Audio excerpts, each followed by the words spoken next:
Hi, folks. My name is Jay McHugh, and welcome to Park Bench here in Littleton, Chelmsford, and Westford Town, our area towns where I love to broadcast updating events and news and all kinds of good stuff. And during this coronavirus, as we are all aware of, we want to support our local and small business owners as much as we can. And our hearts go out to those who have had some difficulty, whether at the Life Care Center or just in general, what we're all dealing with. Tonight, we're going to be a little bit lighthearted, and instead of interviewing what I normally do, a small and medium-sized business owner, I'm going to bring it right to you with a great town resident for many years. I belong to Littleton. I live in Littleton myself, and I had the pleasure of meeting TJ Connors and Kara and his whole family, simply because we're dog lovers, and we used to interact, and we still interact with our dogs over at the ball field, at the high school field, and in other areas, and just bringing community events, etc. So today's session is going to talk on, let me turn that down a little bit. I've got a lot of great comments right now. There's something going on in the town that we're going to talk about. I'm being buzzed often about text, emails, and calls from the town administrator, but we're going to talk about that a little bit later. What I want to do is say thank you for TJ for coming in and talking about his experience here in the town of Littleton. Also, want to give a big shout for his service, 2 tours in Afghanistan. He never brags, never boasts, but I know he's been a decorated veteran. I know that I've seen him at the Celtics being decorated at the Boston Garden, whatever they call that place over there. They play Celtics game. And that's truly why I'm humbled by being his neighbor, his good friend, and having him being interviewed on this platform today while we're hunkered down. I'm up here in production in Belmont, New Hampshire, simply because we didn't want any acrimony what's going on in our particular neighborhood. And that's what you do. That's what you do to make things happen. So without further ado, let me introduce to you my special guest, my good friend, TJ Connors. Thank you very much, TJ, for being on our show. My pleasure. Now, TJ, I've been in Littleton since 2011. I heard from you that I believe you moved 2003, 2004. Can you tell me that genesis of why you came to the great town of Littleton? So I grew up in Middlesex County, if you will, in Billerica. I joined the military shortly after high school, and I did a lot of time out at Fort Devens. At the time, it was they were just going through the original BRAC, but it was still Fort Devens. I did a lot of military service out there, and I always drove through the town of Littleton to get to Devens. And it was always just this real quaint, very nice town. I had some relatives that lived out this way, and I loved just the peaceful nature of it. I love the fact that when I looked into the town, they were very concerned about environmental issues. They were very diligent in providing open space. It was the exact opposite of what I had grown up accustomed to. Working with builders and stuff like that, where their desire was to maintain the small town community, where it was big enough where not everybody was in your business, but it was small enough where people knew each other. That's awesome. And I absolutely loved it. So back in 2003, I met, and I was looking for a house. I was about to take my first appointment after 9/11. And while training up and moving around the country doing the training for the 94th RRC, I ended up finding this small little cottage on the hill, which I absolutely fell in love with. That was when I met Prudence Ersch. Mm-hmm. She actually owned the house. It was her former deceased husband's, Walter Clancy's. So he had passed away, I want to say 2 years prior. They had people renting the house, and when those renters moved on, Prudence sold the house to me. She became my neighbor of 16 years, a good friend. I got to know her whole family from her brother. We called him Uncle Tom. His dog Mookie, which was it became home. It really became home. That sounds like homemade apple pie, America, and it was pretty close. It was. Her brothers at one point, I did a stint away, and one of her brothers, just because I was away, I was a single dad, and I hadn't been home in a little bit, and the grass in the yard was pretty long because I was I forget exactly where I was with the Army at that point. He came over and mowed my lawn. Beautiful. And he said, "This is, for all the times you've, come over and, raked up all the walnuts that fall from the walnut trees." And Prue had an absolutely gorgeous property. It was, yeah, well, for years it was roughly 15, 16 acres. I mean, heirloom rose bushes that were planted 100 years ago. It was the old farmhouse. It was the old Kimball farm, I believe. So it was part of Littleton's heritage. It was part of the folklore and everything that made Littleton great to be a part of. Thank you. Thank you for that explanation. And to set the table straight, you have a dog named Buster, Yep. children, a beautiful wife named Kara. And if you don't mind, the children's names and ages. There's Kaylee, Kiana, and Isabel. All three girls are roughly right now 16, 18, and 19. So, And they've come through the great public schools here in Littleton, Massachusetts. they have. Yeah, and They they have. probably frolicked in the backyard. They probably saw a They few loved deer it. back there, right? There was some moments when I first moved in where we lived up on the hill. It was prior to your neighborhood being built, and I woke up one night about 2 a.m. to footsteps outside my bedroom window, and not knowing what it was, I ran outside into a herd of deer eating the bushes outside my house. It was pretty awesome. It was kind of a dream come true for me, who loves the outdoors, loves the environment. So that's a good segue because I'm a second owner of the property. I wasn't one of the original owners, and you must have been there during the genesis, the construction, the approval process here in the town of Littleton.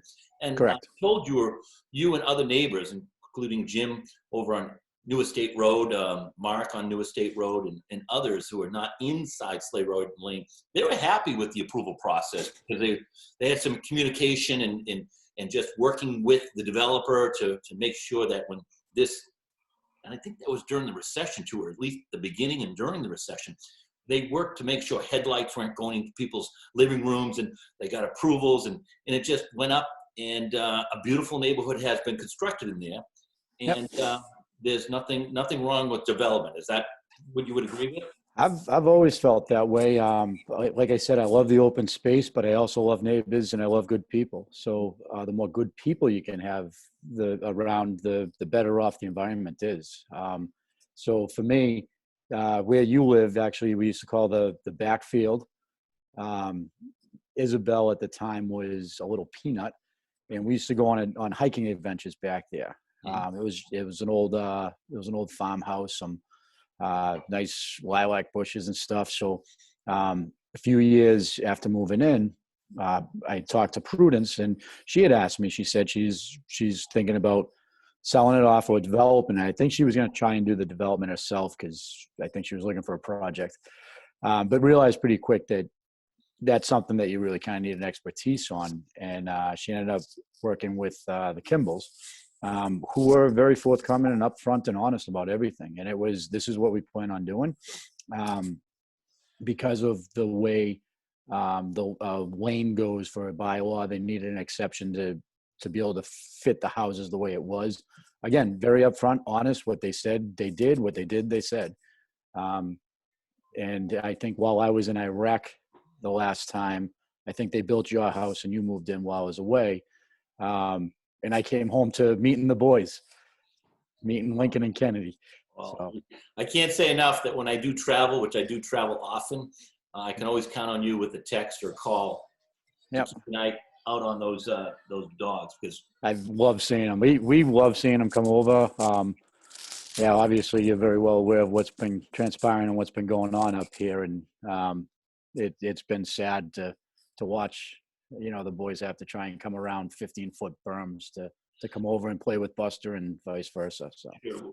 We'll certainly get into that in seconds, because we certainly want to keep it positive, and we want to reach out to the Knox family. We learned that Kathy has passed away. I'm heartbroken about that. We want to reach out to the Life Care Center folks who have passed away, and the people who are continuously working there, and the fire and police department, the people who have to go in the frontliners. And you've you know more about that than I would ever know about that in a lifetime, protecting our country. And so that's where the conflict arises, that our pets are similar to our kids, and our kids are the next generation of being adults. And I can tell you, Buster is treated far better than I am ever treated around this house. I think he eats better than me too. Yeah, I'm sure your boys are the same way. And we're both smiling right now because we do have that community neighborhood feeling. And if there is a problem, we work things out, which is going to segue into some acrimonious feelings right now, is that you have told me, in full disclosure, I'm a massive real estate broker owner with my wife. And we had learned that Prudence had sold her property through some ill-gotten means, although unethical, certainly legal. And that has been the genesis of what we're going to talk about now. You being the most abutting neighbor, Jen and Danny next door, the second most abutting, Vinny and Shoba maybe the third, or Stacy and myself, third or fourth. And what has gone on in the town of Littleton, for the folks who are watching this, good, bad, or indifferent, whether you agree or don't agree with me, is that under the town's watch and under the neighborhood's watch, we saw something being constructed that certainly was not approved. And you have your background, law degree. I believe you have a law degree, correct? Yes. And thank you again for your service and for your acumen in this department, is that we have been able to put a work stop order on this particular project, communicating with the town. And we're seeing that some people just don't listen to the work stop order or listen to the rules and regulations of the procedural situation while conducting what we would call a commercial run business in a residential zone, paying residential taxes while running a commercial business, et cetera, et cetera. Now, both of us have had some heated arguments, but professional, and we have tamed ourselves before coming onto this wonderful opportunity. I'm going to have you take the floor from this point on. Okay. Feel free to share from beginning to end, and then I'll interrupt you if we go out of bounds. But I believe our audience, which is growing, I've got over 2,000 subscribers, and after this particular Zoom call, Facebook, Live, YouTube, I know it's going to blow up. We've got Governor Baker listening. We've got Maura Healey listening. We've got Laurie Trahan listening. We've got our state senator listening.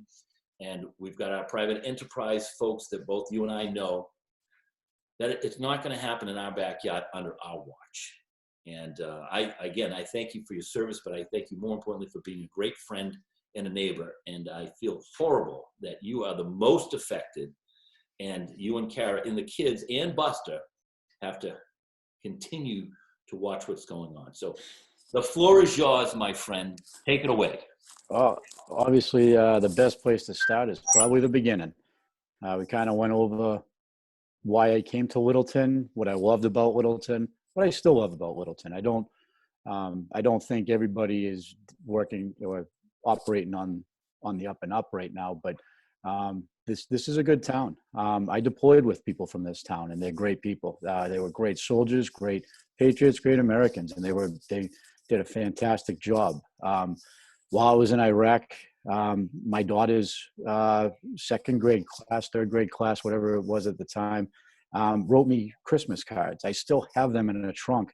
My heart goes out to everyone from Joe Knox to the Life Care Center. I was actually going to ask, my daughter was supposed to graduate high school this year. I was actually going to ask if there was any way I could read some of those cards that some of those girls and boys that are graduating this year wrote to me in Iraq, and let them know what a difference that made to be away over in Iraq at Christmas time and receive cards from my hometown, from a town that, like I said, I truly love. So from the beginning, Prudence Hirsch is an old widower. I knew her family. I knew her brothers. I know her daughter. I know her grandkids. She's a wonderful mom. She's a wonderful grandmother.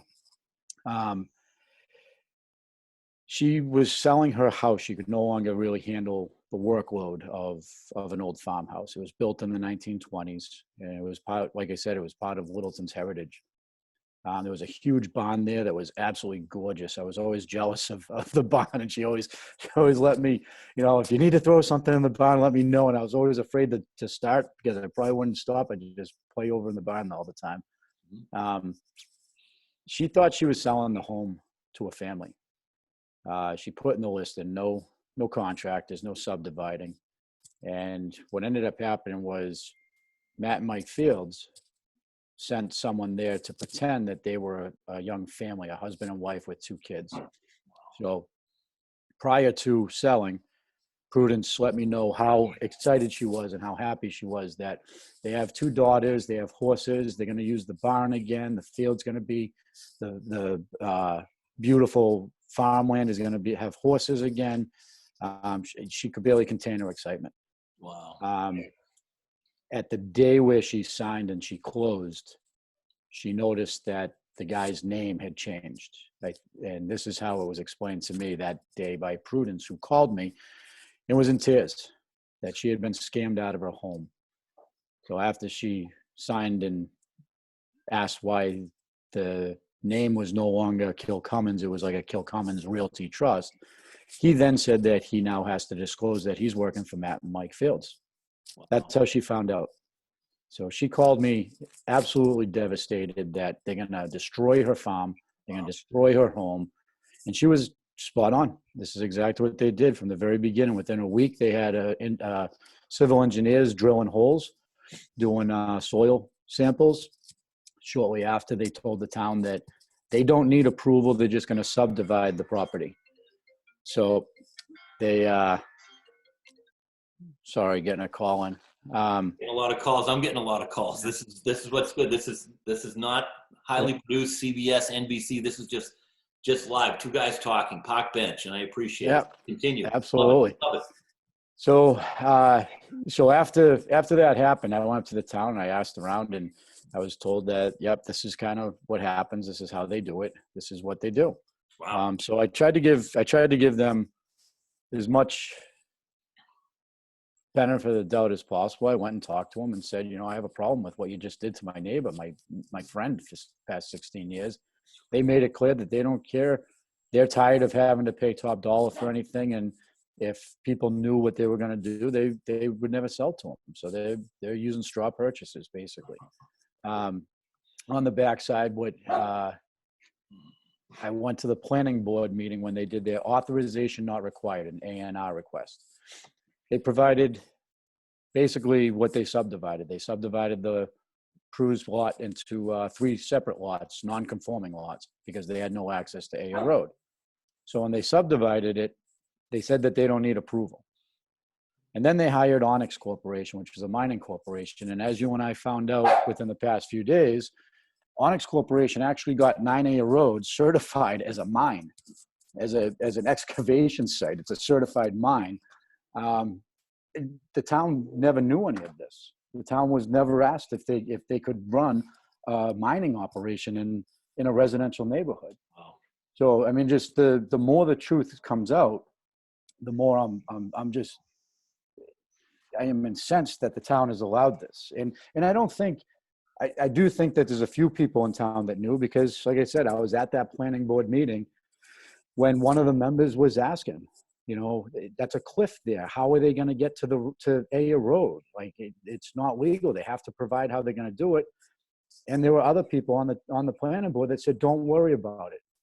And as I was standing there when they gavelled the vote in, one of the planning board members looked at the one that was questioning and said, they're just going to mine all the sand and gravel out. So I know that people knew about this. It's just a question of the right people knowing and people and them being upfront and honest. So right now we have a mining operation. If you ask the Fields, their permit that they've applied for soil removal now finally says that they only want 10,000. They've only removed 10,000 and they only want 40,000 more.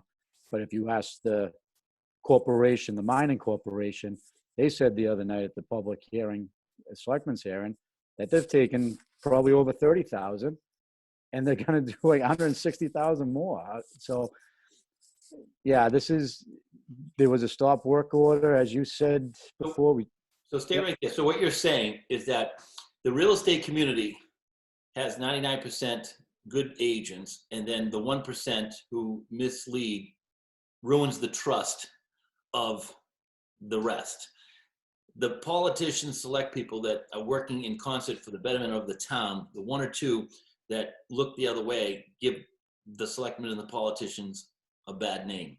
Oh, absolutely. I think this town is full of really good people. I just think that right now there's people that have turned a blind eye to what was going on, and they were, whether it's lies of omission or outright lies right now. Right. That common phrase, when I speak in front of 2,000 or 2,000 people and people say, oh, gee, I'd rather ask for forgiveness than permission. Oh, that's definitely what's going on. That's not the right way to live the life, right? Yeah. But then the worst part is when they get caught and they don't even beg forgiveness, they lie about it. Like we had that beautiful barn I talked about, like that was supposed to be moved. Yeah. I was here. They never tried to move it. They tore it down. You told me that. You watched them demolition it. They never attempted to move it. Never attempted to move it. They tore it down. I was over there. I was talking to one of the fields when he was like, yeah, we're just going to tear it down. We're not moving it. I said, what happened to the plans that said you were going to move it?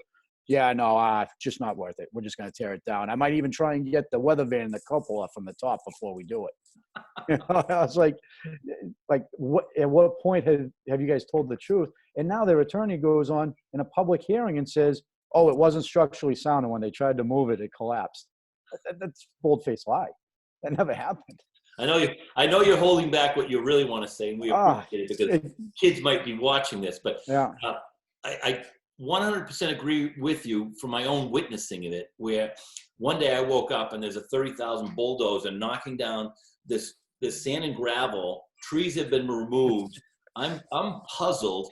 My dogs, if they're missing, I had to put a GPS system on them because I was in fear of, sniffing, chasing a little rabbit, which they can't anymore because there's none in the chasing a deer. They can't anymore because there's none. You and I witnessed a coyote walking on top of that berm a couple weeks ago. Oh yeah. And that's the nature we will not see anymore. And rightfully so, we don't have a right to what a current owner might want to do, but we do have a right to say the way that they're conducting themselves is incongruent to what was approved, and therefore all bets are off. I'd love to see a soccer field back there. I'd love to see a park. They've completely exceeded any scope. So we had the civil engineers out here. I saw them walking up on the berm, and I had a long conversation with them. Letting Buster in, by the way. Time out, TJ. If you want, you can let the audience know where you sit and show a picture of what you're dealing with. Why not, right? We have good Wi-Fi. Sure. We put the extra Wi-Fi on for this. I don't know if it zooms in or not, but yeah. This is the back deck, and basically, can you see it? Oh my God, that looks great. That looks great. That looks like a construction site. I grew up in Dedham, West Roxbury. That looks like the West Roxbury crushed stone. Yep. And, hold on one second. I can probably one better this. Oh my God. As they come back in. Oh God. I told everybody, I said, I think they should not have pushed the envelope with a top real estate broker owner and a two-tour Afghanistan vet. Yeah, no, I didn't do 2 tours in Afghanistan, but that's fine. I appreciate the vote of confidence. Vet. So, I apologize if I got those locations wrong, but so this is what we look at out of oh my God. Can you see it? Well, I can see more than what I should be seeing. It's pathetic. Yeah. So that's what it takes. So as you're recording this and you say that they've stopped them, that's him in that him in that $40,000 front end loader still excavating and mining. I don't think it's $40,000. I think it's 40,000 pounds. 40,000 pound. Yeah. It's 22 ton, I think, 21, 22 ton. Yeah. So like I said, we're up here. You see the tops of the trees. Oh, yeah. There's your house. Can you see your house? Not really. Yeah. I'm closing my eyes because I'm saddened. Oh yeah. I mean, these mountains are 60, 70 feet tall. Yeah. And like I said, they obviously haven't shut him down because he's still running that backhoe over there. And they put all kinds of great safety regulations in for the neighboring properties, correct? Oh yeah. They didn't do crap for that. But it is what it is, man. It is what it is. So that's what That's what I wake up and look out every morning at 7 a.m. I hear heavy construction equipment, and the house starts shaking because they start up the industrial screeners for the loam and the sand and the rock. Okay. So I think I woke up yesterday morning, and Kara has a curio in the bedroom with all of her, memory dolls and stuff like that from her mom, and all you can hear is the glass rattling on it. So yeah, it's from the planning board where they got the ANR. They subdivided the lot and said, we don't need authorization, we don't need approval, we're just doing it, to hire an Onyx to certify that residential lot as a commercial mining operation.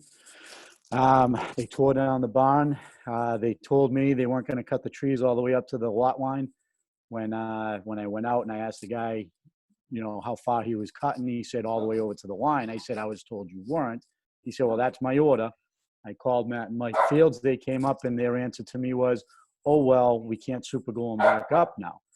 So, and this is what I was warned months ago. This is what they do. They'll tell you whatever they have to in order to get you to agree to something, and then they'll not only far exceed it, but they'll just look at you, shrug their shoulders, and go, we can't super glue the trees back up.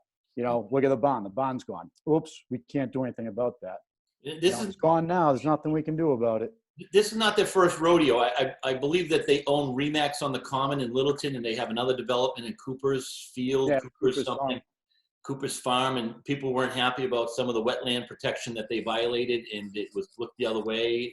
Again, I'm only getting texts and emails from folks right now who are blowing up my phone. Really? Saying, Jay, you need to say this. So I'm asking you the question, since you're more knowledgeable. Well, I'm only going on hearsay on that. We had an acquaintance that was buying a piece of one of the houses down there. And apparently the entire sale was held up because they built the houses too close to conservation land. But I wasn't involved with that. I did ask about it and was basically told, oh, no, that was just an oversight. I'm looking at this over here, and like I said, I was speaking to the engineer, and apparently they've been filing reports. I'm trying to get a hold of those reports, but they said they've been filing reports since January that they've exceeded the scope in the authorization of what they were going to do. Wow. So and those have been filed with the Conservation Commission. So I'm wondering where they are in all of this. Like, at what point, and kind of to give people the benefit of the doubt, like I said before, when I went up there, I was told that, oh no, they have all the permits. Oh no, they can do what they're doing. And then to find out that they don't have any of that, I'm looking at this going, wait a second. So they're counting on the fact that each department and each board doesn't talk to the other. The planning board doesn't talk to the building inspector, doesn't talk to the board of selectmen. So here we are, 3 months later, they've already done irreparable harm. Like the only solution that I see that returns people and makes them whole is they don't remove another shovel full of dirt. They've destroyed the wetlands across the street. There's irreparable harm there. So for me, it's you return this hill to the position it was in before you started all these lies and all the deceit. That would be my personal solution to this. So this, I would even tell them they have a road or they have a driveway now out to a road. So according to the town bylaws, they can have up to 2 houses off of a common drive. Let them put 2 houses there. Yeah. But stop they have a commercial scale there. Wow. They had a stop work order and they're moving. It just happens to be my day off. So I'm home and I'm watching Matt Fields with that front end loader loading up dump trucks for Onyx to go to another Onyx site and put in fill. Like, where's the stop work order? Where's the legal ramifications for just defying the town and lying to them about everything? We have a private Facebook group, which I'd love to get you on, but if you don't want to be on, that's fine. The private Facebook group, we had 12 drone videos fly over for evidence purposes, and I've sent them to our assistant town administrator, and I've sent them to my attorney, and I'm preparing a class action suit depending upon coronavirus and depending upon other things that happen, which are seemingly more important, but this is important to us. It's in our Yes. backyard. Yes, and if we don't address it, they're going to destroy this. I mean, they already have, but they're going to destroy it even further. And one of our great neighbors, he used the word scam and he apologized. And I almost wanted to say, you don't have to apologize for using words that are correct. And he followed up with a word called disingenuous. And Yep. one of our great select persons mentioned that when the attorney who is on for the Fields said that in the history of Littleton, you don't need an earth removal process permit, paraphrasing, excuse the language if I'm off by a bit, and that we're trying to work with the town. And I loved what the select man said. He said, please don't be disingenuous. It was like, Yeah, that was 2 words. disingenuous would actually be a favorable description of that, because they're not trying to work with the town, and they've at best it's been disingenuous. Exactly. They've, the application that they filed, I went on the town's website, I saw the application they filed, and even that's not accurate. So they're claiming in that application that they removed 10,000 yards already, and that's just incidental for septic, and which we all know is just a blatant lie. Yeah. So they're claiming they took 10,000 and they only need 40,000 more. Well, we heard from the mining operators, from the mining corporation's owner, that they've removed over 30,000, and they're going to be taking another 160,000. So if that's not the definition of disingenuous, I don't. It's just so, and I can tell you, like, everybody I've talked to says the same thing. Oh no, if they could just say we're only going to take 10 yards, and then take 110,000, that's what they would do. And then they'd look at you, shrug their shoulders, and go, oh well, we can't put it back now. So that's why we have to stand up now.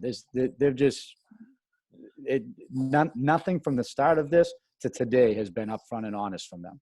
And we've been very careful for the audience that sits here, and you may agree or disagree. Frankly, I don't care, because I know I can sleep well at night talking to TJ and many of my neighbors who have asked not to be named, which I'm protecting their names and so forth. But we have to live in the town. Our children have to go to school in the town with these folks that have children in the town.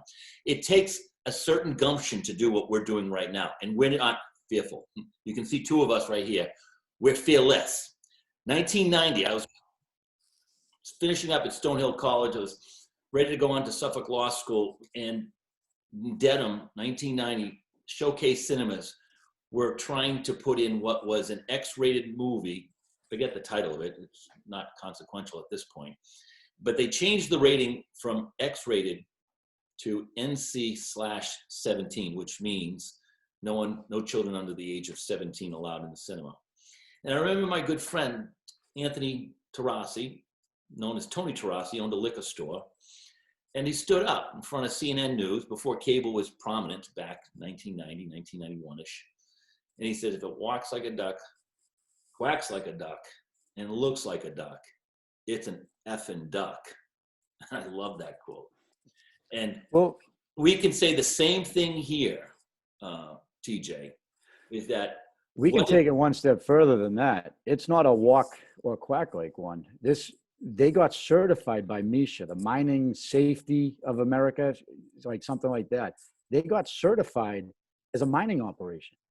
This is a commercial mining operation. They've sold, Onyx Corporation put on their website that they've just opened a new mining pit, and they're selling it all. This is a commercial mining operation. And if it's okay, if I can share with the audience, did you, on your day off today, again, thank you for your service for the Massachusetts Environment Police, etc. On your day off, you took the time to witness and videotape where that dirt was going?